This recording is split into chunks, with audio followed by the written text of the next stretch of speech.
All right, continuing our Q&A with Coach Kenny. A lot of things that I know a lot of us have top of mind. One of them is good news for us. The zeitgeist and society's kind of moved towards wellness, fitness, not just, but health span, and in that, strength training. Everybody's talking about strength training. What does that look like? What does that mean? So, in the simplest terms, from where you're sitting as multi-decade, both athlete and trainer, what is strength training? I like to illustrate for folks almost metaphorically, right? If I weigh 100 pounds and I can only generate 100 pounds of force, right? That's a break even, right? That's almost like living payment. Is it feasible? Sure. Is it and I can only generate pounds of force. That means I don't have the ability to generate enough force with my muscles to easily manipulate my own body. Okay. That means someone or something else has to make up the difference for that. It could be a cane, it could be a walker, it could be a wheelchair, it could be somebody picking. Right? So strength training is getting all this hoopla because it's very, very clear that if I weigh 100 pounds, but I can generate 150 pounds of force, that means manipulating my body should be something I can do with ease. As we all go through, meaning they wither away, literally, right? I jokingly say all the time, walk up into a nursing home, right? The most common area of atrophy is the glutes, right? You go into a nursing home, there's a lot of people with suspenders on because they felt keeping their pants up. The squatting, deadlifting, split squats, all of it.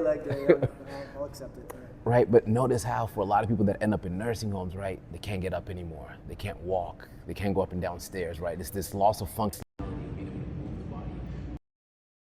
The waist down first, but then the rest of the body follows suit, right? So strength training is the only shot that we've got at doing a couple things, right? I mentioned this example of living paycheck to paycheck, right? So I'll play off of that a little bit more and say, imagine somebody retiring. They will not outlive how much money they've saved up.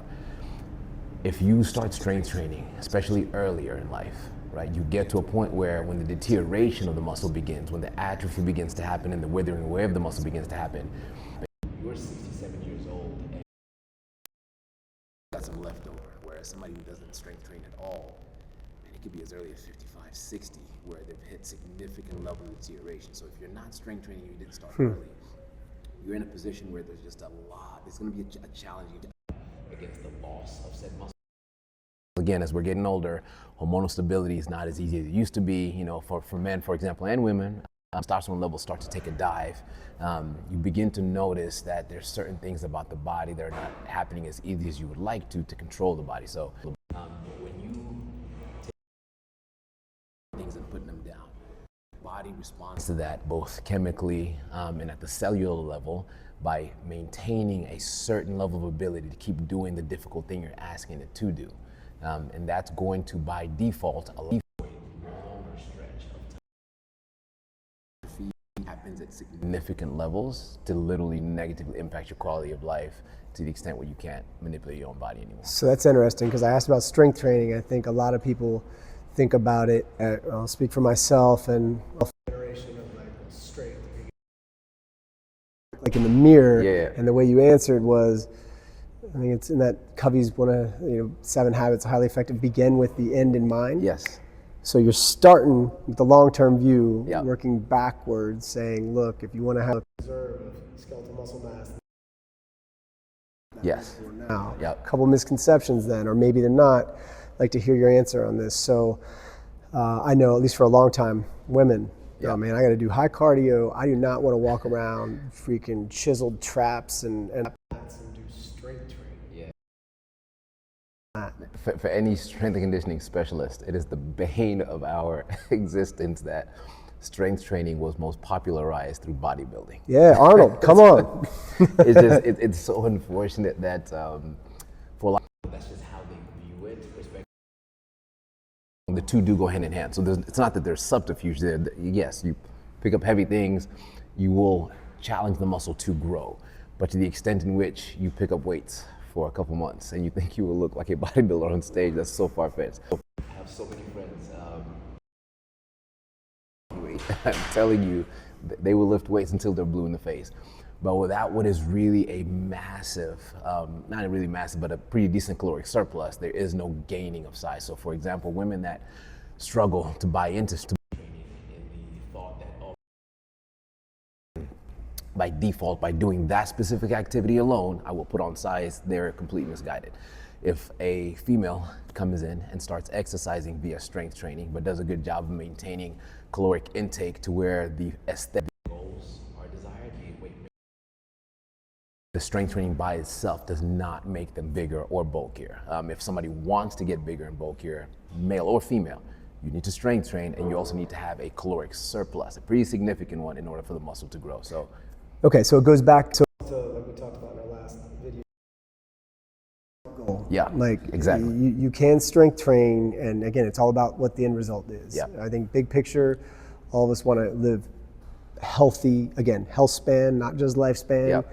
Be able to lift up kids, grandkids, whatever it looks like, but they don't have the aesthetics based on your goal. Yeah. There's more than just strength training that's going to transform what you see in the mirror, Yeah. right? There's everything that goes with it. I would say strength training needs to be definitely thought more as a medicinal effect on the body, more so than it is an aesthetic one. Medicinal effect on the body in that your bone density increases, right? You maintain strength and structure of a muscle so that way you can manipulate the body really, really well, right? Daily strength training, if you will, think of that as daily, you're taking your daily body or what would be your bone structure. If in addition to that, you are eating in a manner that complements the aesthetic goals that you're after, that's when you'll morph the physique, right? Again, bodybuilders on stage, we all know about how strict they are with their quote unquote diets, right? Their nutritional plans. They don't stand, if they strength train, nothing happens on stage, right? So for a lot of our females in here, I love that we have a big population of females who understand that this is going to optimize my longevity. And then in addition to that, I just need to make sure my nutrition, guidance and focus complements what. Same for the men too. I know plenty of men who want to get stronger, but they want to maintain more of a leaner physique than a bigger one. Same thing there. This has more of a medicinal effect on the body, and then the nutrition part takes care of what you want to happen aesthetically. Okay, appreciate it. Yes.